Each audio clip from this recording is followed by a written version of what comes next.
Election কবে হবে বলে আপনি মনে করেন? ডিসেম্বরে, ফেব্রুয়ারিতে? কারণ রাজনৈতিক নেতাদের সঙ্গে আমার কথা হচ্ছিল, তারা বলছেন তারা খুবই এটাকে বলবো যে কনফিডেন্ট যে আসলে এই সরকার ডিসেম্বরে ইলেকশন দিতে চায়।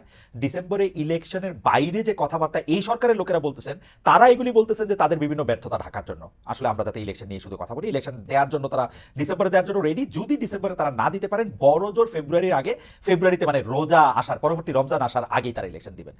তুষার ভাই, আপনি কি মনে করেন? আপনার কি মত? আমি কামাল ভাইয়ের মত জানবো। আমার বয়সের কারণে আমি বাংলাদেশের প্রায় সবগুলি নির্বাচন দেখেছি। ফলে আমার মনে হয় যে ইলেকশন আগামী বছর জুনেও হবে না।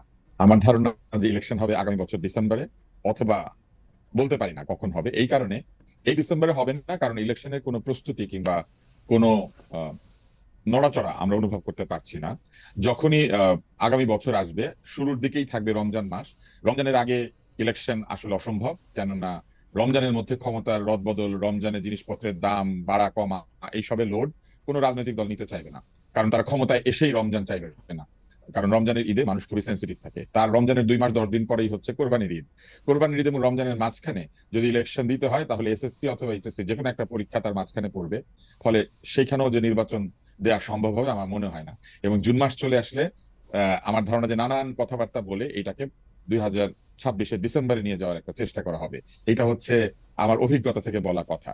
কিন্তু যদি আমরা প্রধান উপদেষ্টার কথাকে বিশ্বাস করি, তাহলে বলতে হবে যে অবশ্যই আগামী বছর জুনের মধ্যে নির্বাচন হয়ে যাবে। সেই জন্য এখন আমি বিশ্বাস করতে চাই যে আগামী বছর জুনের মধ্যে নির্বাচন হবে। কিন্তু আমার অভিজ্ঞতা বলে যে কোনোভাবে আগামী বছর জুনের মধ্যে তারা নির্বাচন দেবেন না। উম, তুষার ভাইয়ের কথা শুনলাম। আমরা আমরা একটু কামাল ভাইয়ের কথা শুনি। কামাল ভাই, ইলেকশন কবে হবে বলে আপনার মনে হচ্ছে? না, কবে হবে এটা বলা কঠিন, এটা বলা অসম্ভব। কারণ এই সরকারের সঙ্গে যারা আছেন তারা এক একজন এক এক কথা বলেন, অথবা সরকারে যারা সুবিধাভোগী আছেন তারা আরো অনেক কিছু বলেন, তারা অনেক ইউটোপিয়া নানা রকম থিওরি দেন। এটা একটা বিষয়। কিন্তু আমি মনে করি নির্বাচন এই বছরের ডিসেম্বরের মধ্যে হওয়া উচিত এবং হওয়া সম্ভব। কিন্তু তারা অনেকে অনেক কিছু বলবেন। একটা জিনিস কি আপনি একটা কথা ভেবে দেখেন, আমার মনে হয় বাংলাদেশের স্বাধীনতার পরে পর্যন্ত এই যাবৎকালে ডক্টর ইউনূসের সরকার হলো সবচেয়ে ভাগ্যবান সরকার, যে সরকার দেশের মাঠে থাকা সকল রাজনৈতিক দলের নিঃশর্ত সমর্থন পেয়েছেন। এরকম এর আগে কোনো সরকার পায় নাই। এমনকি স্বাধীনতার পর বঙ্গবন্ধু সরকারও কিন্তু পায় নাই। উনি সরকার চালানোর কয়েকদিনের মধ্যে জাসদ দুর্দণ্ড প্রতাপে কিন্তু ওনার বিরোধিতা করেছে। এরকম একটা সমর্থন পাওয়ার কারণে ওনাদের পক্ষ থেকে বা ওনাদের যারা নাকি সুবিধাভোগী আছে, ওনাদের যারা চামচামি করেন, তারা নানাভাবে নানা ধরনের কাজ করতেছেন এবং সোশ্যাল মিডিয়ার মাধ্যমে এক ধরনের প্রচারণা চালাচ্ছেন। কেউ বলছেন যে 3 বছর, কেউ বলছেন যে না 29 সাল পর্যন্ত, কেউ বলছেন 5 বছর। আবার ওনাদের একজন আপনার দার্শনিক আছেন যিনি বলছেন যে না একটা জাতীয় সরকার হবে, সেখানে ডক্টর ইউনূস প্রধান উপদেষ্টা হবে এবং উপপ্রধান উপদেষ্টা হবে তারেক রহমান। এই ধরনের নানা ধরনের কিন্তু মানে আপনার পারমুটেশন কম্বিনেশন এখন আমরা দেখতে পাচ্ছি। বাট আলটিমেটলি জিনিসটা হলো যে এই যে প্রথমে যে কথাটা বললাম যে সবগুলি পলিটিক্যাল পার্টি এই সরকারকে সাপোর্ট দিচ্ছে, যদি সাপোর্ট না দেয় তাহলে কি ওটাকে চাপ তৈরি হবে। এই চাপ সামাল দেওয়ার ক্ষমতা ইউনূস সরকারের নাই, একদমই নাই।